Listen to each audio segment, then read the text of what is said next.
السلام علیکم ورحمۃ اللہ وبرکاتہ۔ دوستو، تکبر ایسی چیز ہے جو انسان کو حق بات ماننے سے روک دیتی ہے۔ تکبر ہی کی وجہ سے شیطان راندائے درگاہ ہوا، مردود ہوا۔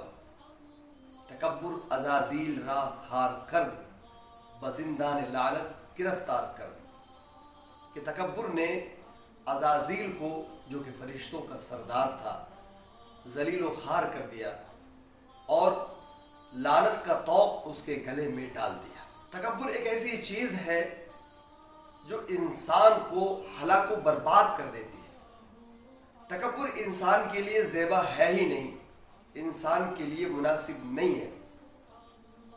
تکبر صرف اور صرف اللہ تبارک و تعالیٰ کے لیے زیبا ہے۔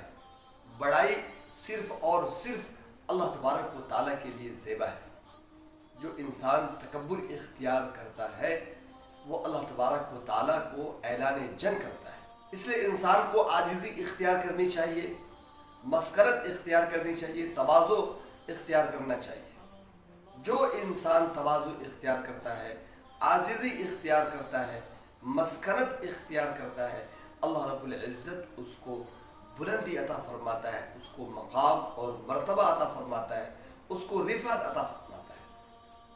حضور پاک صلی اللہ علیہ وسلم نے ارشاد فرمایا، من تواضع للہ رفعہ اللہ۔ جس نے تواضع اختیار کیا اللہ کے لیے تو اللہ تبارک و تعالیٰ اس کو بلند کر دیتا ہے، اس کو بلندی عطا فرماتا ہے۔ قریش کا سب سے بڑا مالدار سردار ولید بن مغیرہ تھا۔ ولید بن مغیرہ کو اللہ تبارک و تعالیٰ نے مال و دولت فراوانی کے ساتھ عطا کی تھی، اولاد بھی کثرت سے اللہ رب العزت نے اس کو عطا کی تھی۔ اس کے بارے میں آتا ہے ابن عباس رضی اللہ عنہ کے قول کے مطابق کہ اس کی زمین، جائیداد اور باغات کا سلسلہ مکہ سے طائف تک پھیلا ہوا تھا۔ اور سفیان ثوری رحمۃ اللہ علیہ کے قول کے مطابق اس کی سالانہ آمدنی 1 کروڑ دینار تھی۔ دینار 1 کروڑ، اور بعض روایتوں میں اس سے کم بھی ملتا ہے۔ لیکن اتنی بات سب کے نزدیک مسلم ہے، سب اس بات کو مانتے ہیں کہ چاہے سردی ہو، گرمی ہو، برسات ہو، کوئی بھی موسم ہو، کوئی بھی سیزن ہو، اس کی آمدنی جاری رہتی تھی، کبھی اس کی آمدنی بند نہیں ہوتی تھی۔ اسی کو اللہ تبارک و تعالیٰ نے قرآن مجید کے اندر ارشاد فرمایا، وَجَعَلْتُ لَهُ مَالًا مَمْدُودًا، کہ اس کو ہم نے کثرت سے مال عطا کیا تھا، پھیلا ہوا مال عطا کیا تھا۔ وَبَنِينَ شُهُودًا، اور لڑکے اس کو عطا کیے تھے جو اس کے پاس رہتے تھے۔ اتنی مال و دولت اللہ رب العزت نے عطا کی تھی، اولاد عطا کی تھی۔ اس کا حق یہ تھا کہ اللہ تبارک و تعالیٰ کی شکر گزاری کرتا، اللہ تبارک و تعالیٰ کی نعمتوں کی قدر کرتا، اللہ تعالیٰ کے احسان بجا لاتا، اور جب اللہ تعالیٰ کا پیغام اس تک پہنچا تھا تو وہ اس کو مان لیتا، اس کو تسلیم کر لیتا۔ لیکن اس نے اللہ تعالیٰ کی نعمتوں کی ناقدری کی، ناشکری کی، کلام پاک کو سچ ماننے کے باوجود، سچ جاننے کے باوجود اس نے اس کا انکار کر دیا، اس نے جھوٹی بات بنائی، حضور پاک صلی اللہ علیہ وسلم کو جادوگر اور قرآن کو جادوگر۔ اس کا واقعہ یوں بیان کیا جاتا ہے، تفسیر قرطبی میں یہ بیان کیا گیا ہے کہ جب اللہ کے رسول صلی اللہ علیہ وسلم کے اوپر حامیم تنزیل الکتاب من اللہ العزیز العلیم الیہ المصیر تک یہ آیت نازل ہوئی، حضور پاک صلی اللہ علیہ وسلم اس کی تلاوت فرما رہے تھے۔ جب اس نے قرأت سنی، تلاوت سنی، تو بے ساختہ وہ اس کی زبان سے نکلا، واللہ لقد سمعت منہ کلاما، کہ قسم بخدا میں نے ان سے، یعنی محمد صلی اللہ علیہ وسلم سے ایسا کلام سنا ہے کہ جو نہ تو کسی انسان کا کلام ہے اور نہ ہی کسی جنات کا کلام ہے۔ نہ وہ انسان کا کلام ہو سکتا ہے، نہ کسی جنات کا کلام ہو سکتا ہے۔ وَإِنَّ لَهُ لَحَلَاوَةً، اور اس کلام میں ایک حلاوت ہے، چاشنی ہے، مٹھاس ہے۔ وَإِنَّ عَلَيْهِ لَطَرَابَةً، اور اس کلام پر ایک خاص رونق ہے۔ وَإِنَّ أَعْلَاهُ لَمُثْمِرٌ، کہ اس کا جو آلہ ہے وہ پھلدار ہے، پھل دینے والا ہے، وَإِنَّ أَسْفَلَهُ لَمُغْدِقٌ، اور اس کا جو اسفل ہے وہ پانی جاری کرنے والا ہے، وَإِنَّهُ يَعْلُو وَلَا يُعْلَى عَلَيْهِ، یہ ایسا کلام ہے کہ یہ ہمیشہ بلند و بالا رہے گا اور اس پر کوئی کلام غالب نہیں آ سکتا، ما یقول هذا بشر، اور انسان کا یہ کلام نہیں ہو سکتا۔ قریش کا سب سے بڑا مالدار سردار تھا، اس کا یہ کہنا تھا کہ ایک طوفان مچ گیا، ایک زلزلہ پیدا ہو گیا، لوگ اسلام کی طرف راغب ہونے لگے، اسلام کی طرف جھکنے لگے۔ سرداران قریش کو یہ بات بڑی ناگوار گزری، انہوں نے آپس میں مشورہ کیا، تو ابو جہل نے کہا کہ میں اس کو ٹھیک کرتا ہوں۔ ابو جہل غمگین صورت بنا کر کے ولید بن مغیرہ کے پاس پہنچا اور اس کو غصہ دلانے کے لیے اس نے ایک بات بنائی۔ جب ولید بن مغیرہ نے اس حالت میں دیکھا تو اس سے پوچھا کہ تم غمگین کیوں؟ تو ابو جہل نے کہا کہ میں غمگین کیوں نہ ہوں کہ یہ لوگ یعنی قریش کے لوگ چندہ کر کے تم کو مال دیتے ہیں کہ تو بوڑھا ہو گیا ہے، تیری مدد کرنی چاہیے، لیکن اب ان کو یہ معلوم ہوا ہے کہ تو محمد صلی اللہ علیہ وسلم کے پاس اور ابو قحافہ کے پاس یعنی حضرت ابو بکر صدیق رضی اللہ عنہ کے پاس جاتا ہے تاکہ وہ تمہیں کھانے پینے کی کوئی چیزیں دے دے، اور اس لالچ میں تو اس کے کلام کی تحسین و تعریف کرتا ہے۔ ابو جہل نے یہ جو کہا تھا یہ سچ نہیں تھا، دونوں باتیں جھوٹ تھی، تو وہ آگ بگولا ہو گیا، بہت چراغ پا ہوا، بہت غصہ ہوا، اس پر تکبر کا جنون سوار ہو گیا۔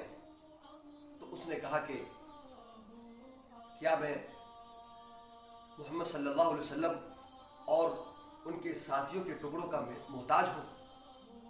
کیا تم کو میرے مال و دولت کے بارے میں پتہ نہیں؟ لات و عزا کی قسم میں اس کا ہرگز محتاج نہیں، لیکن تم لوگ جو یہ کہتے ہو کہ محمد صلی اللہ علیہ وسلم مجنون ہے، یہ ایسی بات ہے کہ اس کو کوئی بھی مان نہیں سکتا۔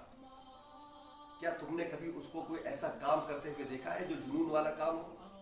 تو ابو جہل نے کہا لا واللہ، قسم بخدا میں نے ایسا نہیں دیکھا ہے۔ ولید بن مغیرہ نے کہا کہ تم لوگ اس کو شاعر کہتے ہو، کیا تم نے کبھی اس کو کوئی شعر کہتے ہوئے سنا ہے؟ تو ابو جہل نے کہا لا واللہ، قسم بخدا میں نے کبھی نہیں سنا ہے۔ ولید بن مغیرہ نے کہا کہ تم لوگ اس کو کاہن کہتے ہو، کیا تم نے اس کے حالات و واقعات ایسے دیکھے ہیں کہ جس سے یہ پتہ چلے کہ وہ کاہن ہے، ان کا کلام کہانت کا ہے؟ ابو جہل نے کہا لا واللہ۔ ولید بن مغیرہ نے کہا کہ تم لوگ اسے جھوٹا کہتے ہو، کیا تم نے عمر بھر کبھی کوئی جھوٹ اس کا کہا ہوا پایا ہے کہ کبھی اس نے عمر بھر میں کوئی جھوٹ کہا ہو؟ ابو جہل نے کہا لا واللہ، قسم بخدا ایسا نہیں پایا۔ ابو جہل نے بھی اقرار کر لیا۔